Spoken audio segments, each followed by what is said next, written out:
friends, how are you today? My name is Bailey Sarian, and today is Monday, which means it's Murder, Mystery, and Makeup Monday.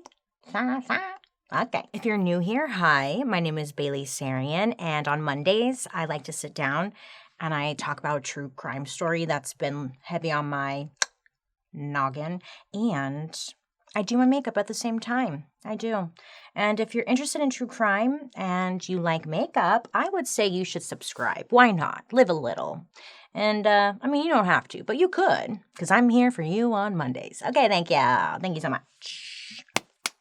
So today's story, just a little trigger warning for today's episode. We are going to be talking about, children kind of getting murdered. Yeah, so just letting you guys know, this whole story is actually just really awful. This man has been highly requested here on my channel. I know a lot of times I say that. I'm like, oh my God, you guys ask me to do this story all the time. But it's true. It's true. Today I'm going to be talking about H.H. Holmes and his murder castle. The whole thing sounds fake. The whole thing, I'm just like, is this real? Is this a real story or did someone just make this up? Allegedly, it's real. It must be real. Hi, friends. Today, I'm excited to partner with HelloFresh. Now, I love a summer barbecue, a potluck, a kickback, yeah. And with HelloFresh, I can entertain my friends with crowd-pleasing eats. From a backyard bratwurst bar to tangy key lime pie, HelloFresh makes summer entertaining a cinch. A bratwurst bar? Sign me up. HelloFresh makes sure that you get the freshest produce all season long, going from the farm to your table in just 7 days. Pre-portioned ingredients help you cut down on waste, and step-by-step instructions make cooking a breeze. HelloFresh takes care of all the meal planning and ships ingredients directly to your door. So the time you save at the grocery store and getting dinner on that table can be spent outside, enjoying those delicious summer nights, right? And HelloFresh does more than just dinner. You can skip the grocery store entirely by adding snacks, sides, and more to your weekly box. Snaps for that. Simply shop HelloFresh Market and take your pick of over 100 curated items. HelloFresh offers 40 different recipes to choose from every week, so you can try something new with every box or order some of your old favorites. And if you're someone that doesn't have a lot of time to cook at the end of the day, they also include a quick and easy option to get dinner on the table fast. They have a meal plan for every diet: carb smart, vegan, pescatarian diets. And also you can swap proteins and sides to really make your perfect meal. If this sounds like your cup of tea, go to HelloFresh.com and use code BaileySarian50 at checkout for 50% off plus free shipping. What? What, Bailey? That's HelloFresh.com and use code BaileySarian50 at checkout for 50% off plus free shipping. HelloFresh, baby, America's #1 meal kit. Today's story is about a man who people consider to be America's first serial killer. And I feel like I've said that a lot on Murder, Mystery, and Makeup because, the 19th century, the 1800s, how was anyone keeping notes? They weren't. So, you could get away with a lot. And yeah. Anyways, there are several weirdos who could be contenders for America's first serial killer. And that kind of sounds like a weird reality show. America's first serial killers. We're on the search.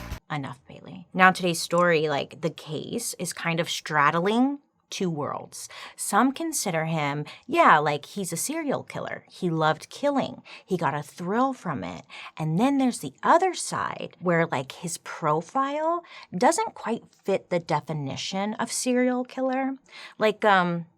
He seemed to be very money-focused and not so much trophy, quote-unquote, trophy-focused. Does that make sense? Okay, great. I know it does. I know you got it. Come on. Okay. Where do we even start, I'll start with his name because we today all know him as H.H. Holmes, but when he was born, he was given the name Herman Webster Mudgett. Yeah, Herman Mudgett. Could you imagine that name? Woo! That's a rough one. Herman Mudgett. Herman Mudgett. So Herman, Mr. Mudgett, he was born on May 16th, 1861 in New Hampshire. He had brothers and sisters. He was the third child out of 5 kids in total. So he was like a middle child. Pay attention to me. So Herman's family had quite the name over in New Hampshire. I mean, they had been living there for like over 100 years at this point. So they were well known and they were important people to the area. I mean, they were so important that like they even had a town named after Herman's ancestors. So it's like I'd say that's a pretty big deal, like, right? So this is the 1800s, therefore, very religious family, very old school, Puritan-like, as they were back then. It's like 150 years ago, and back then pretty much everyone was very, very conservative, very Puritan. I mean, they didn't drink, they didn't gamble, they didn't dance. Don't you fucking move those feet to a rhythm. So this is only an assumption here, but I'm going to say it. I probably assume that Herman's upbringing probably wasn't that great. Probably strict. I couldn't find any information about, like, what they did back then. Like, did they just stand around? Like, what did the family do? What are we doing? Couldn't find much. But I will say that the family were farmers, so most likely they were extremely hardworking and made sure that, like, the kids were involved, taken care, had responsibilities, and all that stuff, I mean, farming is hard work, and it requires a lot of discipline. I read Grapes of Wrath, so I know what I'm talking about. So it's just strict home life, farmers, very 1800s, kind of what you assume. So Herman, growing up, he really loved his mom. As we would call it, he was a mama's boy. I mean, all the rumors out there said that Herman's, again, the household was just really strict, and his dad just is an old school guy who, like, didn't really, like, build a relationship with any of the kids. So Herman would say that he was a loner, which led him to have a lot of free time. And in his free time, he really liked to read. Now, this part had me really confused because he was reading, like, Edgar Allan Poe, and there was somebody else that I'm forgetting, but they weren't very, like, Methodist. They weren't really books that a strict family would read. Do you know what I'm saying? So, like, how did he get these books? I don't know, but that's what was said. Maybe his parents and stuff just couldn't read. So they didn't really know what he was reading? I don't know. The 1800s was a wild time. I'm not sure anyone knew what was going on. Herman once said that he had a couple of traumatic experiences when he was younger in his childhood, and that these experiences, they ended up shaping his whole life. So there was one story about where he was being bullied, like really bad, and he was only 5 years old. He went to the doctor's office. We don't know why, but he's at the doctor's office. So he's out kind of playing, like in the hallway or something, and there were other kids there as well. Well, I guess these mean little kids, as 5-year-old kids tend to be, they gang up on Herman. They end up, like, shoving him into a closet as a prank, but locking him in there. So this closet, it was inside of the doctor's office, and inside had those, like, real mounted skeletons, that the doctors have. I don't know if they have them anymore. They usually have posters now, but back then you would see, like, the real skeletons just standing there. So Herman was, like, locked in the room with some skeletons, and I guess he was, like, locked in there for a while. Herman would later say that this bullying situation was super traumatic for him. And I mean, yeah, he's only 5 years old and he's stuck in a closet with skeletons. Oh my God, skeletons in the closet. Oh, yeah. But trauma. Is that why they say skeletons? Get your skeleton? I don't know. I'm having an epiphany. My brain hasn't fully turned on yet. Processing. Okay, so this didn't really blend like I was hoping, but it's not terrible. There was this other time where Herman was out playing with his friend Tom. I think that was probably his only friend. So they're outside, they're playing at an abandoned house, as one does in the 1800s, And somehow his friend Tom fell off the roof and he died. Yeah. He was like right in front of Herman. And again, absolutely traumatizing for Herman here. But low-key, I was kind of thinking maybe this was the point where he was introduced to death.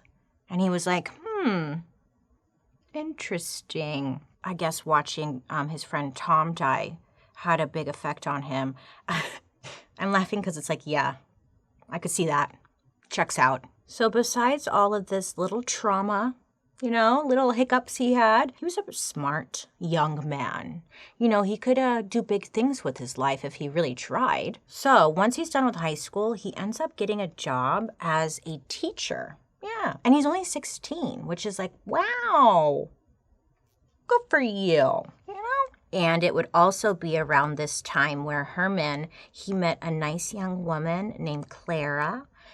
She was only 15 at the time, but, 1800s. And they really liked each other. I mean, so much that they ended up dating, seeing each other, and then 1 year later, the two of them would get married in July of 1879. You're probably thinking at home, or maybe you're not, but I was like, aw, young love.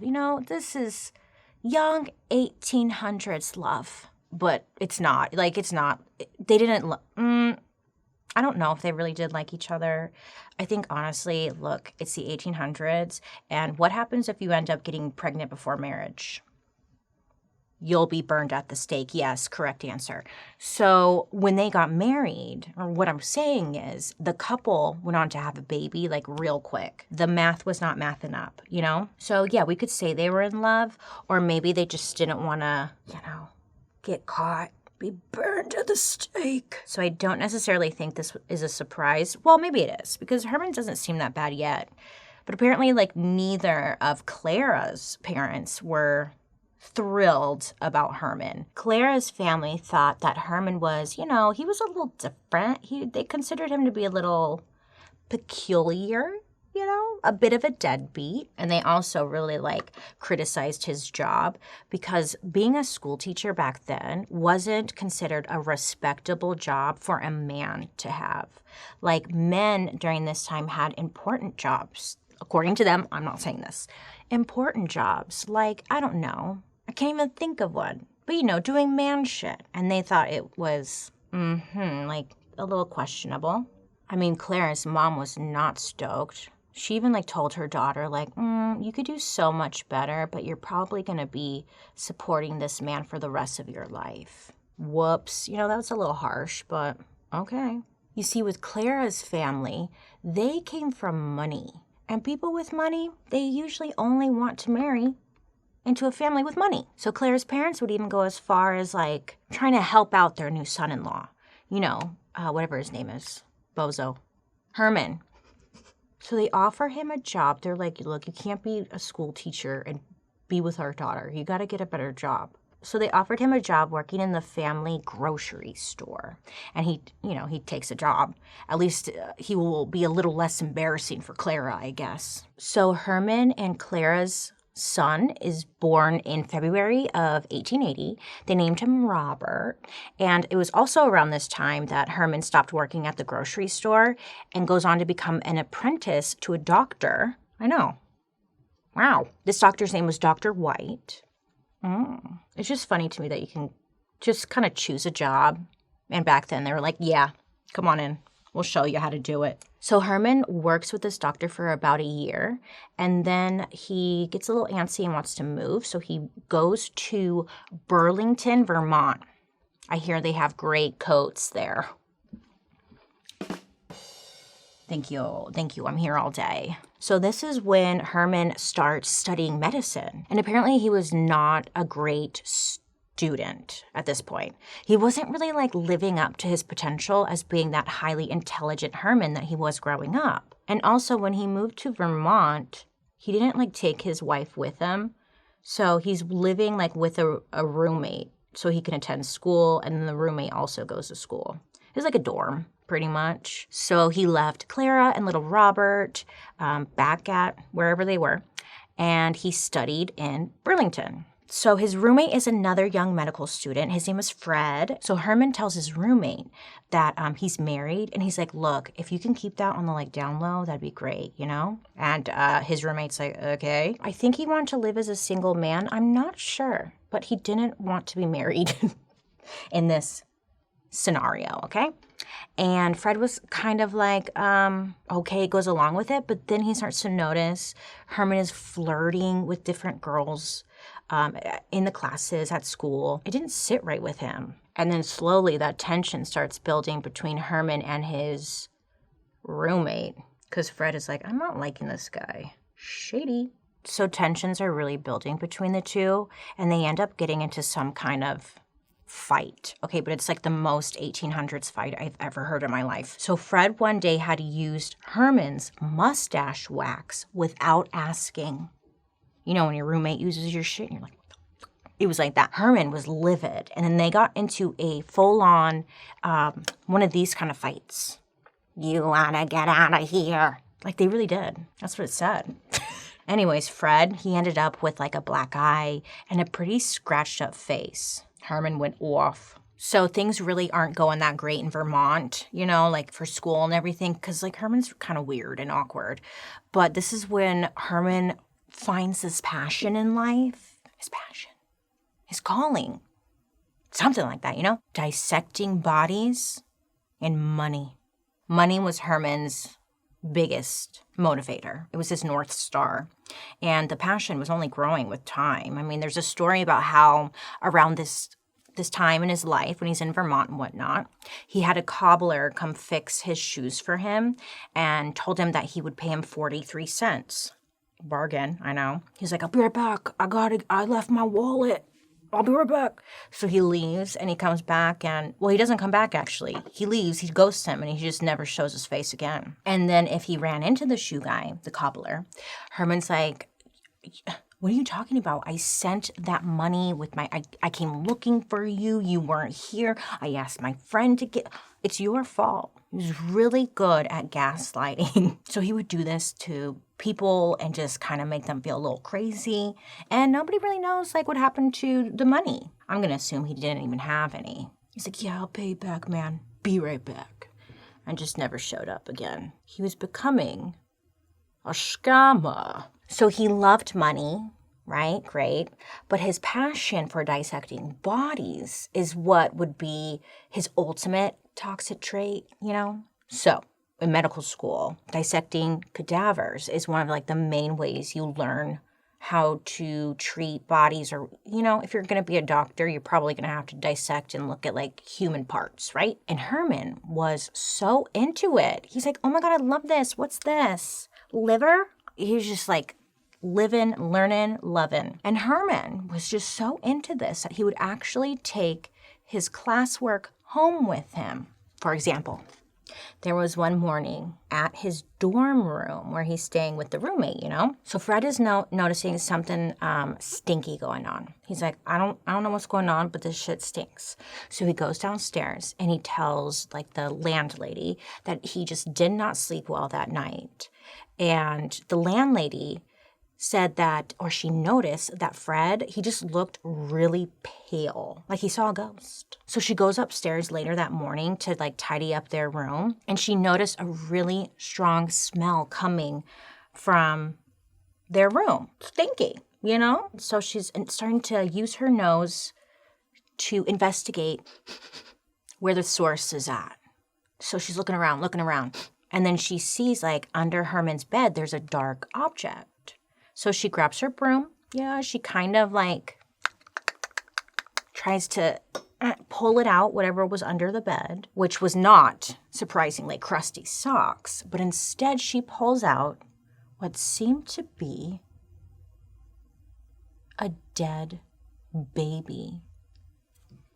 Girl, I got questions. I feel like this is enough. We don't need to go on from here, right? So for one of like Herman's classes, they were doing, it was a cadaver for their class, the dead baby for class.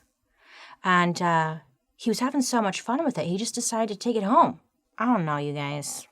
I really just don't know. What was he going to do? Keep dissecting it? What was he going to do? What was the end goal there? I don't know. I don't know. So I think once Herman goes to this college, he's really like leaning into that weirdo side of him, you know? And it's not just the dead babies under his bed. It's also how he would treat his family. I mean, no surprise here. Well, it's sad that I say that, but it's like, ugh, of course. Herman was like pretty abusive to Clara. And it's while he's in Vermont that she finally has enough. She's like, I'm not taking this anymore. I'm leaving. He must have been totally fine with it because she ends up leaving him.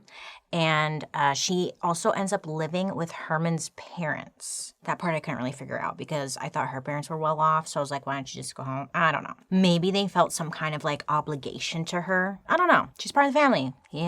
So she lives with Herman's parents. So now that Herman is free from the old ball and chain, he decides, hey, I'm bored of Vermont. I should go somewhere new. So he decides it's time to go to medical school at the University of Michigan, which was like a great move for a young man. He's entering medicine, and this school is becoming like a serious scientific frontier. I mean, this is a time in history when like healthcare, medical attention stuff was a little funky, like, I don't know, questionable. But now it was like evolving and it was becoming what we consider modern medicine today, you know?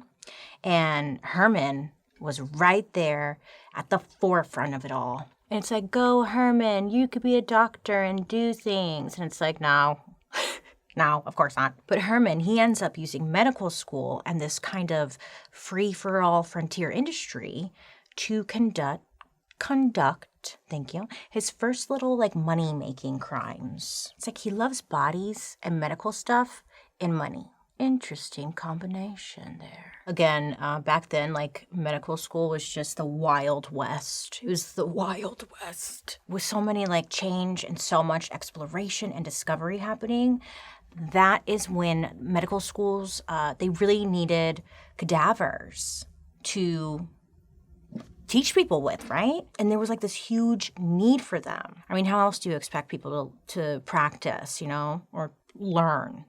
On alive bodies? I don't think so. And this gets Herman to thinking, hey, there's a demand for bodies. If there's a demand, there's an opportunity. So once class ends, Herman goes up to his anatomy professor and says, hey, I heard you need bodies. I got a guy. Which I don't really know if he got a guy. I think the guy was himself. Yeah. So Herman is thinking, like, you know what? There are bodies just, like, hanging around, right? They're in, like, a cemetery. Sorry for laughing. It's just, he's thinking about it. No one's using those bodies. They're just laying in the ground. So Herman, he pulled himself up by his bootstraps, grabbed a shovel, and started digging up these graves to get the bodies. Hashtag self-made. I don't know. But what he was doing was called grave robbing. So, yeah, it was very much illegal back then. But Herman, he didn't care, okay? He's like, I'm just need to make some money. People need bodies. I'm not going to get caught. He's like so overconfident for someone who's never done it before. It's very bizarre. So Herman, he would literally, you know, dig up these graves, pull out these bodies, and then sell them to the medical school. And Herman found out that this was an easy and like it was good money, you know? One estimate said that he made like what would be $1 million today by selling these bodies, and he made it quick. So yeah, he's like, why get a job? I can just sell these bodies. I mean, during this time, like he wasn't the only one doing it. It was like a, you know, black market type of deal. But Herman was definitely one of the biggest players out there. Now, I don't know if this is funny or if this is like just a weird coincidence. I giggled a little because I'm not kidding you. Herman lived on a street. The street that he lived on was called Cemetery Way. And as a bonus, he lived directly across the street from an actual cemetery. Herman was like, it's meant to be, okay? God is telling me I have to do this. So it really worked in his favor, you could say. So life on Cemetery Way was not great for Herman. His classmates, because he was attending the University of Michigan, remember? And a lot of his classmates were not fond of this Herman guy. They said he was dumb, that he was weird, and he also gave people the creeps. And I was like, what does that mean? Like, what's 1800 creep? You know? Like, people didn't know what was off about him, but there was something, you're just kind of like, I don't really like you. But you don't know what it is. You just get that weird vibe. So a lot of people were kind of like that. A big reason why I also thought he was weird, because he was cross-eyed. So it's not funny because but they thought it added to him, like giving off that shadiness. And they also said, I think the grossest part of all, they said that he smelled weird. Oh. The other students would say that he had a, quote, peculiar odor. And then they gave him the nickname Schmegma. Schmegma. Do you know what a schmegma is? Well, if you don't know, according to WebMD, a schmegma is the thick, white, cheesy substance that collects under the foreskin of the penis. Schmegma. So maybe you could see why he wasn't that well liked. He had a funky odor, looked a little shady, was weird. You get it. Just the smell alone, I think I would keep my distance. So Herman graduates medical school in 1884 at the age of 23, and he goes on to become a school principal. Now, once he gets a little bored, once again, he's very antsy. He then moves to Philadelphia, and he starts working at a local pharmacy. But I guess this doesn't last very long because something kind of strange happens. A little boy had mysteriously died after taking medicine supplied to the boy by Herman. And then once Herman got word of this, he just was like, oh, that's crazy. Well, time to clock out. And he just leaves. No one sees him again. Did he do it? I don't know. But by his actions, I would say maybe. Schmegma. That's a fun word. Schmegma. Hey, what's that? Schmegma. What are you doing? Schmegma. So now it's 1886, and 25-year-old Herman got the hell out of Philadelphia and decided to go to Chicago. And this is a big turning point for him because this is when he decides to rebrand himself, and he changes his name to Henry Howard Holmes. In other words, H.H. Holmes. So around this time, there was a very popular book series out. It was called Sherlock Holmes. And remember, growing up, Herman, he loved to read. And he would confirm later that he named himself after Sherlock Holmes. Yeah, he was like, Sherlock Holmes is a character of towering intellect. And he's also a genius. And Herman's like, oh my God, me. So, makes sense, right? I'm going to keep calling him Herman because I think it's kind of cute. So, okay, great. Plus, I'm not going to give him what he wanted. He wanted to be known as H.H. Holmes, and no, I'm not doing that. You're Herman. Know where you came from. So he's in Chicago, and he starts an entirely new life, just from scratch. And Chicago was a perfect place to do just this because the city itself was rebuilding after the Great Chicago Fire. I guess this fire had just ripped through the whole city in 1871, killing around 300 people. A third of the city's residents lost their homes, and the fire burned for about 4 miles long and a mile wide. I guess in the end, it destroyed nearly 18,000 buildings. Shit, So with that being said, the city's kind of in ruins, and they're looking to rebuild into the great city they were trying to be. So the city itself was offering very low prices to a lot of land to kind of get people to come back and build for them. So Herman is seeing this as an opportunity. He's like, oh, I could get land for really cheap, buy whatever I want. Not buy whatever I want, but build whatever I want and probably make money or something, He's like, I don't know. We'll see. This is when Herman really leans into his con man era. So he starts out with something that he's familiar with. He gets a job at a drugstore, and this drugstore is called E.S. Holton Drugstore. The owner of this drugstore, his name was Everett Holton. He had recently died. We don't know what of, most likely cancer, but all we do know is it was natural causes. So Herman goes to the now widow, and he's like, look, I got money. Can you please sell me the drugstore? And she's like, okay, some sources say that Miss Holton, after that, she mysteriously disappeared. Now, many say that she took the money and she just ran, which I think kind of makes sense. Why not? And then others think that Herman may have, removed her from the situation so he didn't have to actually pay her. Nobody knows for sure. So he gets this place. It's 1888. Herman is 27 years old and he's ready to build his empire. So while working at the drugstore, directly across from him was this empty plot of land. I mean, the land was super cheap and Herman's just thinking of all the possibilities. He could build some kind of giant complex, almost for free. And then it's all profit, So he does just that. He buys the land. He hires contractors, day workers, craftsmen, just people to help him build a freaking building and all that. But of course, because Herman is Herman, he decides, I'm not going to pay these contractors and stuff. Instead of paying them, he would complain that they did a really bad job. Or he would lie and say, I sent you guys the money. You didn't get it? Well, I know I sent it. It even had a stamp. You didn't get it? Well, that's not my fault. You must have been drunk and misplaced it. So he pulled that kind of shit. So he literally got this whole, complex built literally for free. Because, he didn't pay anybody. He was such a scammer. It's just wild. So Herman, he starts off by building, his team that he didn't pay, they built a really cool place. He wanted something that'd be cool and have lots of different things in it, kind of almost a mall. So the first floor, it had a pharmacy, a jewelry store, a barber shop, a restaurant, and also a blacksmith.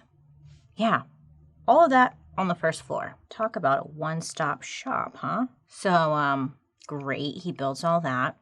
And then in 1889, Herman is kind of realizing that he's lonely. He's a lonely man. He doesn't have any companionship in his life, By the way he smells, I'm sure there wasn't a lot of people interested in him. It's safe to say at this point in his life, he really didn't have a lot of friends either. So he decides that he should get a business partner. It's kind of like a partner, right? So he can't leave. He's your partner, he's your friend, he's your companion, but also he's helping you with the business. So Herman brought this guy on, and his name is Benjamin Petzel. Now this Benjamin guy, he's also everyone's a hot mess at this time. When Benjamin first meets Herman, he's 33 years old, and he was working as a carpenter. Most likely Herman met him during the construction job on his building. And I guess there was something about this guy that Herman was that's my man. That's my man right there. I'm sure there was something about Benjamin's personality that Herman was able to pick up on. Also his weaknesses, Herman sensed a bit of vulnerability in Benjamin or maybe he had also some shaky morals. It was kind of true. I mean, Benjamin, he loved to drink alcohol. He loved alcohol. It was his life, and he really struggled with it. And because of this, it might have put him in a very desperate situation where Herman could really take advantage of him. In 1889, the word alcoholic was literally just starting to be used to mean somebody who drinks too much. So Herman told Benjamin that if he came to work for him, he would make his life great. Benjamin would have money, he would have security, and Herman told Benjamin that he could also cure his alcoholism because he went to medical school, of course. Hello. Now Benjamin's believing him. He's what? Oh my God, yeah, you did go to medical school. You can probably cure me. You see, when Herman was working in the pharmacy, he was a bit of a pusher, a pusher, because Herman really dabbled in the snake oil side of medicine. So, natural ways of healing that are a little questionable at times. Herman was into that. Anything that would make him money, really. Herman would make a lot of promises to his customers that he could cure their cancer with bubble gum. Yeah, just chew it twice a day. It'll change your life. He did well. People didn't know any better. It's 1889. Okay, I don't know what they're doing. So yeah, what I'm getting at is Benjamin becomes Herman's sidekick. They're like Bert and Ernie. They're working together. They're forming a good bond and friendship. And eventually Herman meets Benjamin, his family. And he has a quite large family. Benjamin was like married to a woman named Carrie, and the two of them had 5 kids. So Herman, being the stinky man that he was, somehow became very friendly with the kids, almost like an uncle. Yeah, he was Uncle Herm. I'm trying to take my time because we're only halfway through the story, okay? So look, now we enter the next phase of building for Herman. So the first floor of this building is totally legit, has all those stores and stuff. But now that he has Benjamin, he had this partner who could help him with his little ideas. But also Herman wanted a lady. He wanted a lover. So in 1890, Herman begins having an affair with a married woman. Her name was Julia. So Miss Julia, she had actually worked at one of the businesses on the first floor. And once her husband had found out about the affair, he leaves her and their daughter. So it's now Julia and her little girl named Pearl, the two of them. Now, both of them are living with Herman, and they've become just really dependent on him. And then around the same time, Julia, she finds out that she's pregnant with Herman's baby. Oh, I know. He's like, fuck, this kind of like slows down my plan. And then, it's so weird because Christmas Eve of that year, they just disappeared. It's weird. He's like, I don't know. They just left. That's crazy, huh? Literally, just vanished. Where'd they go? Nobody knows. Nobody knows. So sadly, Julia and Pearl, they were like never found. They just moved on, I guess. Or did they? I don't know. But they were literally never found. People have their theories. But Herman said that Julia had actually died trying to perform an abortion on herself. But even then, it's like, okay, but where's her body at? And where's Pearl? I don't know. Nobody knows. Okay, so Herman is ready to continue his building, which he tells Benjamin is now going to be like a castle. So in order to keep building this castle, they need money. So Herman goes to different investors, and he's going to them and he's telling them that he's planning on turning the 3rd floor of his building into a hotel. And they were like, oh my God, we love that idea. And they loved that idea because the World's Fair was coming to town. So the World's Fair was like this massive event that was held in Chicago in 1892. And it was like to celebrate the 400th anniversary of Christopher Columbus in Chicago. But with that being said, tons of people come to the town because they all want to go to the World's Fair. I think there's around 25 million people that visit. Isn't that nuts? Anyways, so investors know that Chicago was going to be a major destination, and they would need hotels. And there really weren't any around during this time. So Herman just tells the investors that it's going to be a hotel, but he really didn't have any intention of actually making it into a hotel. Maybe some people could stay, but he's like, I'm not doing that shit. But he got a good amount of money from investors, and he was like, cool, thanks. It was just so easy for him, it seemed like. So he gets some money and he continues building upwards for his castle. 3 stories, baby. So now it's 1892, and Herman begins another affair with a young woman named Emmeline. So Herman was introduced to her by Benjamin, and I guess Herman was captivated. Or whatever, he just wanted to bang, let's be honest. But Herman offers her a job working for him for double the pay because she was currently working at some rehab center. And he's like, how much you make? And she tells him, and he's like, okay, I'll pay you double that if you come work for me as my personal secretary. So naturally, she's gonna fuck yeah. Okay, I'm in. So Herman and Emmeline, they, of course, begin a romance. And I guess he ends up proposing to her, which would be exciting for her. Except pretty soon after, she tells the neighbors that she's moving home to Indiana and doesn't say why. They're like, aren't you getting married though, girl? What's going on? So people are just kind of minding their own business, but it was noted. And then just like previously, she was never seen again. What the hell's going on? I know. And the neighbors would ask, they'd go up to Herman and be like, hey, what happened to so-and-so? I thought you guys got engaged. And he's like, no, she ran away to marry some other man named Robert. Like, okay. So that happens. And then a year goes by, and Herman is a little lonely again. So he wants a companion. So he ends up going on a trip to Minneapolis, and he meets a woman named Myrta. He meets Myrta, and he like falls in love, whatever, same shit, different day. And he's like, will you move back to Chicago with me? And she agrees. She's like, sure, you seem cool.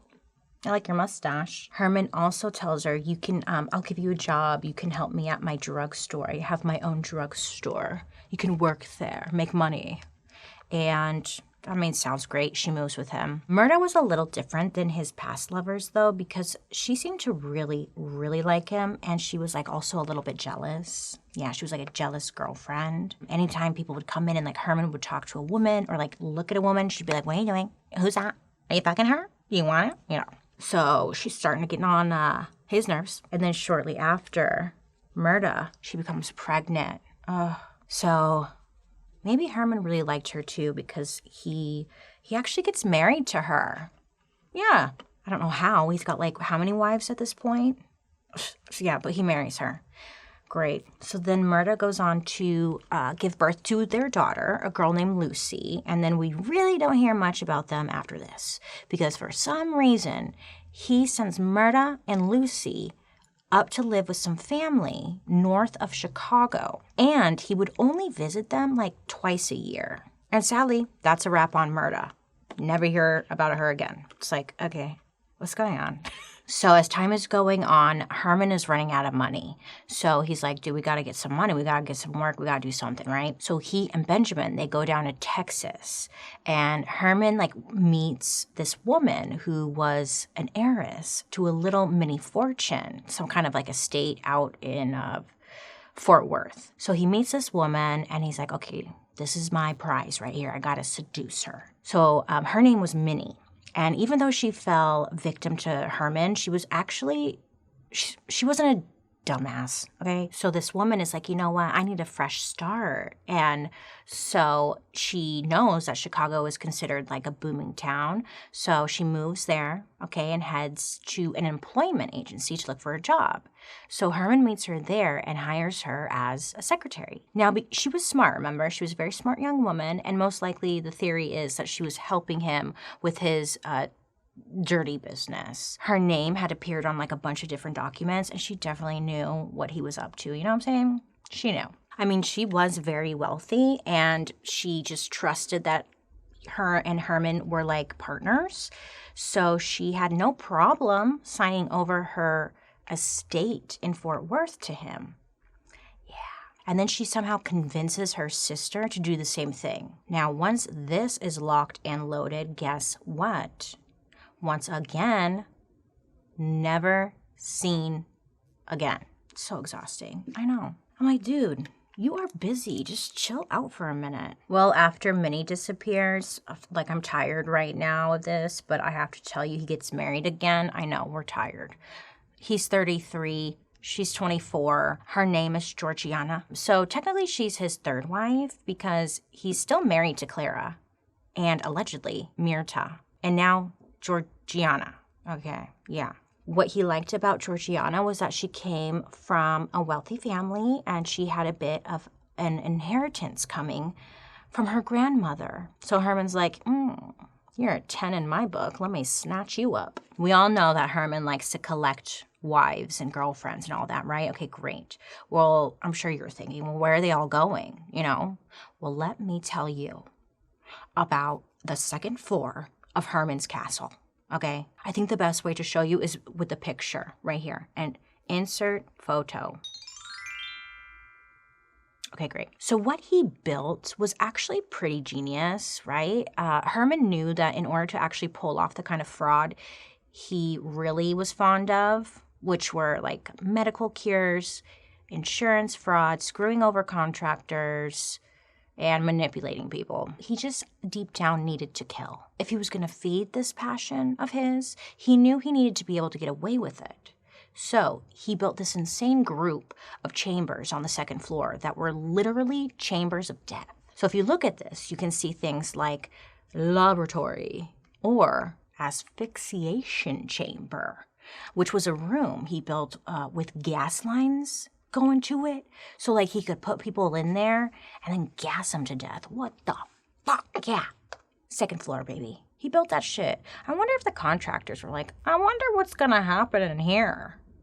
Kind of odd. So there were rooms that were completely surrounded by, like, the other rooms. And so, therefore, like, there were no windows around. So, like, no one even knew it existed. On top of that, he soundproofed a lot of the rooms.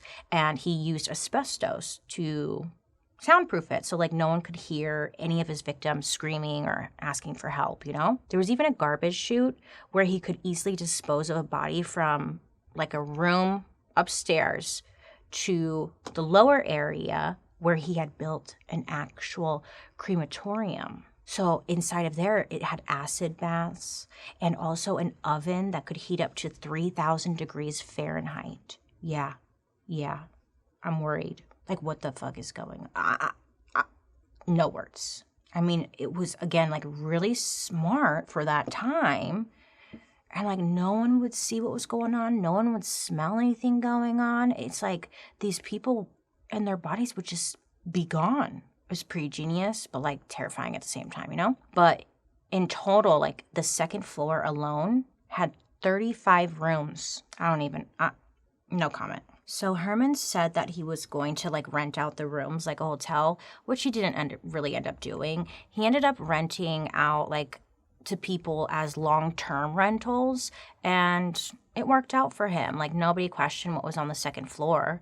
They either assumed, like, it was more offices or it was going to be, like, a hotel, or no one had questions. Okay. So Herman, he ends up going to Texas, and he starts, like, building another giant castle-like thing, you know? This time, though, what he does is he buys the land, buys the property. He takes out a bunch of mortgages on it.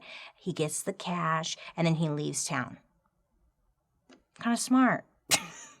I'm not saying you should do that. It's just like, okay, yeah, you get it. Kind of smart. Anyways, on his way out, Herman sees some horses, and he thinks to himself, like, oh, I should take those horses because I could probably make some money on those horses. He's just always thinking about making money. Anyway, so he takes, like, all these horses on his way out, and he sells them, takes the cash, and just gets the fuck out of Texas. But this would really all become the beginning of the end for him, because what had happened was he would get caught, arrested for more fraud. And when he went to jail, he met a notorious train robber. I know, this sounds so cartoony.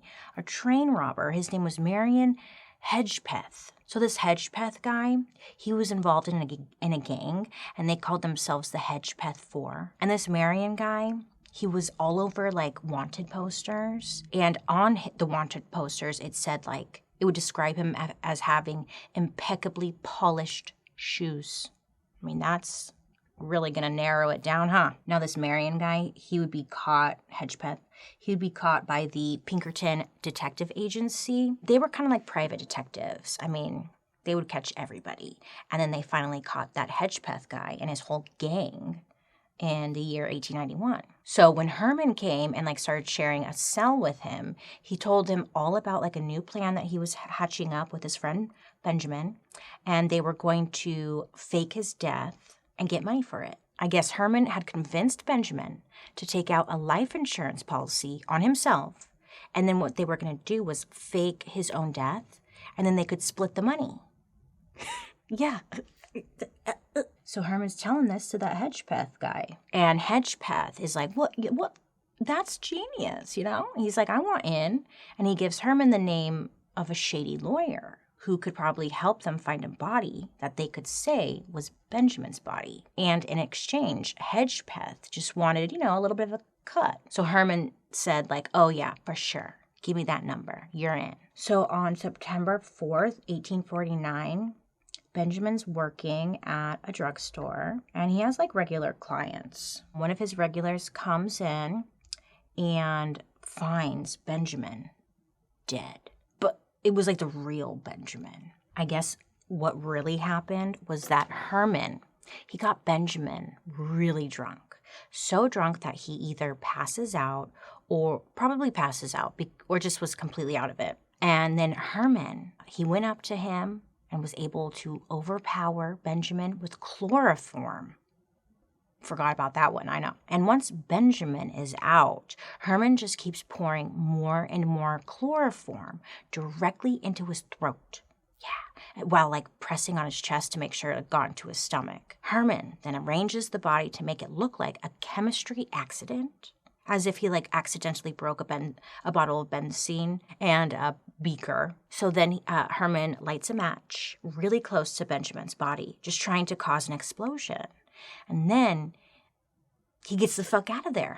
He figured that the body would be found, ruled as an accident, and just go on, right? So he's just waiting for that news. But it didn't happen that way. When the police came out to investigate the scene, they thought the whole thing was like not an accident and not look like an accident. They're like, some foul play has been involved in this. The explosion theory had been completely dismissed because the death was so sudden from the chloroform poisoning. This was determined by the investigators and autopsy reports. And they believed, it was obvious to them that the body had been staged. For some odd reason, though, the coroner's office, they ruled it as an accident because Herman is just one lucky bitch, right? And then they didn't even dig further into, like, what really happened. So this is a story about a girl named Lucky. Her name's Herman, because he just has the best luck, doesn't he? But this does kind of, like, make Herman panic a little bit because, like, that was close. He's like, that was real close. Well, lucky for Herman, the plan was still working out. The insurance check, had been mailed, and Benjamin's wife, she got the most money, like $7,200. Herman got $5,000, and what happened was that he forgot to pay someone else, and that was Marion Hedgepeth. Now, I'm no expert, but maybe you want to pay that guy who's like a train robber that you met in jail. I just feel like you probably want to make sure to pay that guy, but, Herman was always looking for a bargain. No, he wasn't. He was looking to just rip people off. Okay, but Herman was having a bit of a problem because Benjamin's wife, she didn't know that it was actually Benjamin that was dead. She thought it was like the whole body double situation. She had no idea that her husband was not coming back. But the daughter of Carrie and Benjamin, her name's Alice, she knew the truth. And Herman was questioning whether or not she would be able to keep it from the family when she's young. I doubt it. So Herman was like, okay, I need to deal with the family. So remember earlier I had said that to these kids, Benjamin's kids, he was considered Uncle Herman, right? So he invites the kids all back to his house. He's like, I'll help you guys heal. Come with Uncle Herman. And he takes the children in. Children are like writing letters back to their mom. The letters they're sad, but like they keep saying that Uncle Herman is kind of weird. Something's weird about him. Well, it wouldn't take long for Uncle Herman to poison. He poisoned one of the little boys by putting cyanide in his like eggs with his breakfast. So this little boy, he ends up dying because he's poisoned by eggs. So after this, Herman ends up dismembering the boy's body. He shoves it into the stove, along with like some corn cobs and wood, and then lights it on fire with corn cobs and wood. Yeah, weird. And apparently he did it really quickly because he had killed the boy at 6 p.m. and still made it to his train at 9 p.m. So remember, I think there were 5 kids. So he's killed one. Now he's got to like continue with the others. And he does so. He ends up killing 2 more by poisoning their food. And then he buries them in the cellar. And I don't know if he's just getting sloppy or just he's exhausted at this point, but he puts very little effort into like hiding their bodies. He didn't dismember them, and he just buried them in a shallow grave. Okay, well, one thing for sure is you can't rip off a con man. You can't do that. So remember that Hedgepeth guy? He's like, I'm gonna find this little shit, but he doesn't have luck. So he's like, okay, I'm gonna rat him out to law enforcement.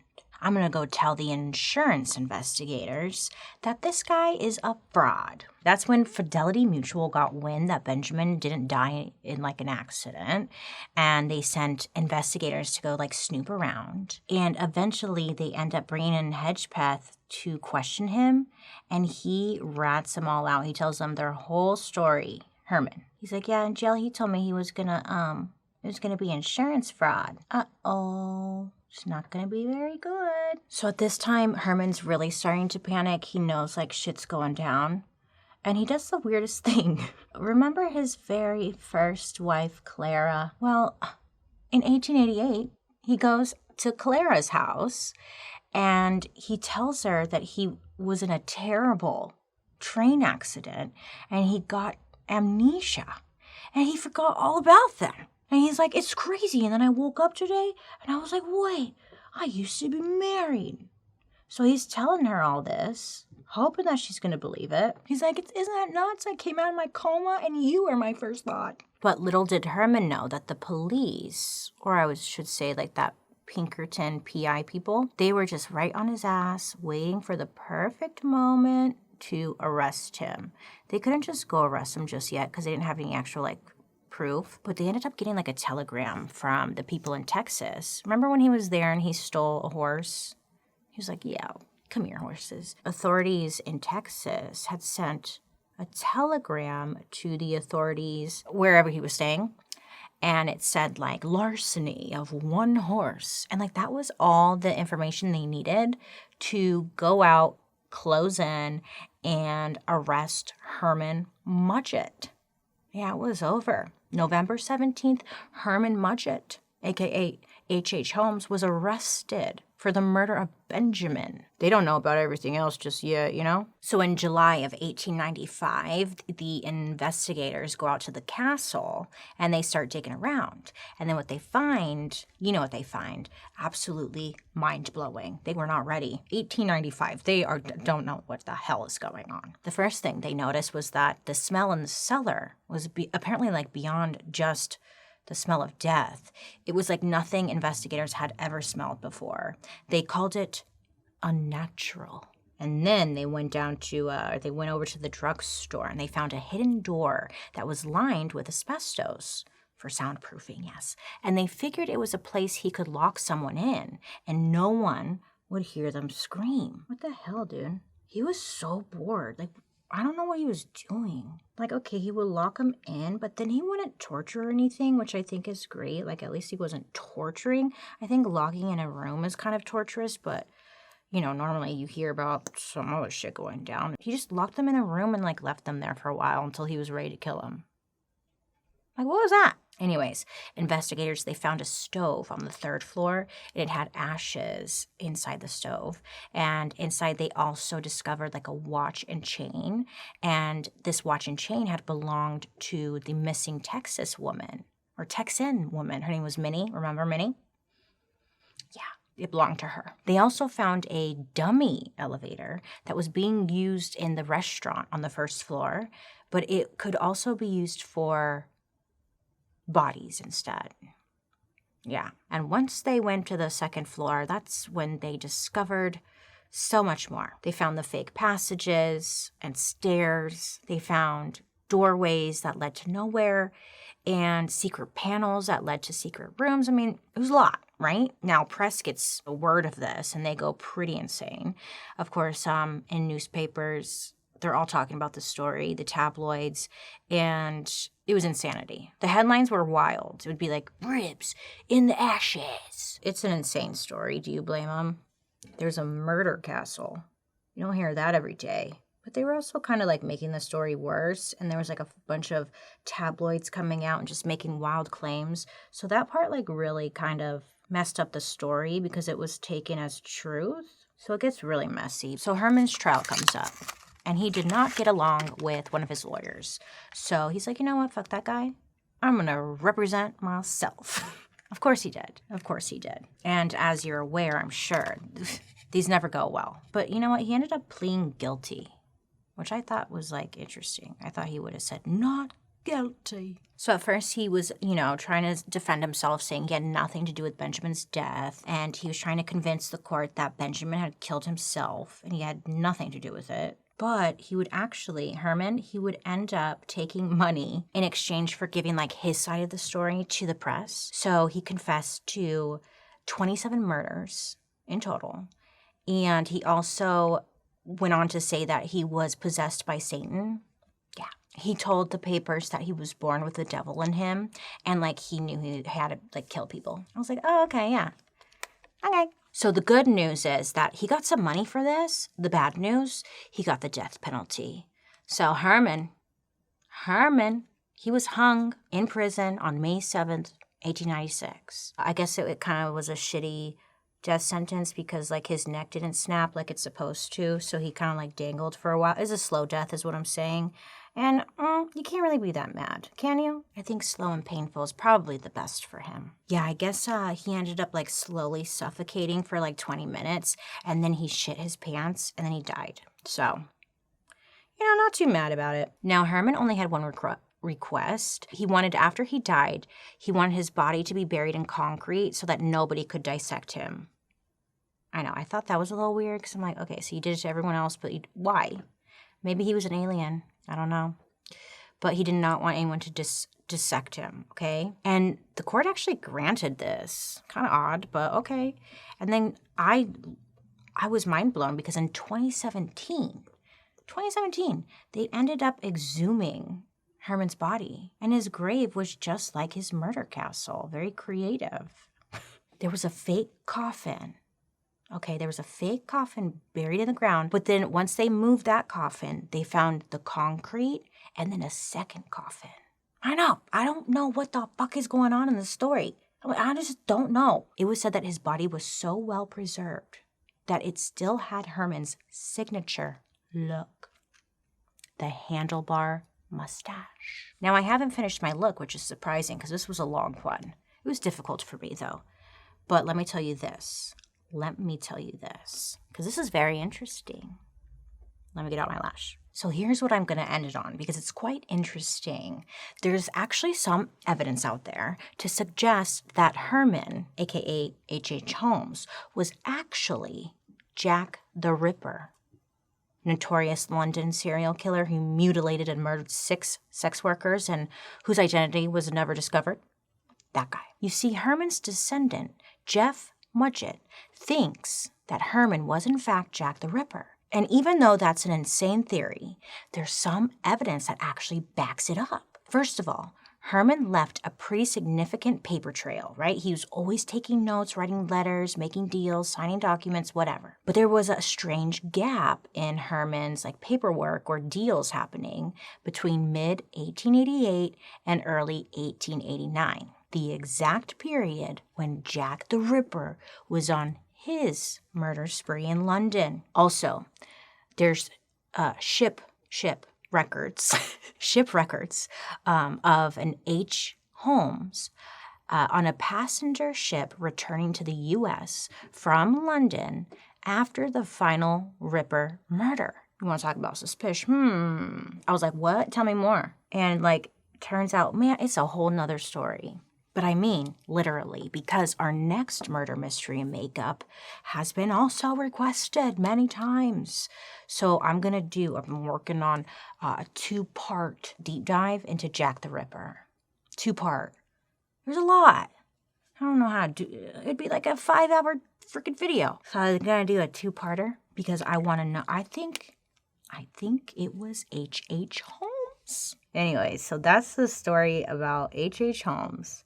There's so much I had to leave out because, this is easily also would be a 3-parter, and I thought about it, but it's just all insurance fraud mainly. And that's fine. That's what he did. He loved money. I really think that was his motivator, but it's just bizarre how far he took it, huh? For the weird and unique style of killing he did, you would think he was all about murdering people, but it just seemed like they were disposable, and he was really just trying to get their money. I don't know, this dude was weird. Okay, it's funny, this is so long and I didn't finish until the very end because I was like, I don't want to finish early. but then look at me. I think I like this makeup look. Anyways, H.H. Holmes, was he a serial killer or just a bored, dedicated businessman? My personal opinion, I think he was Jack the Ripper, but we'll find out more next time. I also just really don't like this guy. He was exhausting. I don't know how he found the time to do as much as he did. It was wild. Anyways, thank you guys so much for hanging out with me today. I hope you have a wonderful rest of your day. Please make good choices out there. Play with some makeup today if you want. Do something pink. But other than that, leave down in the comment section who you want me to talk about next time. And I'll be seeing you guys later. Goodbye.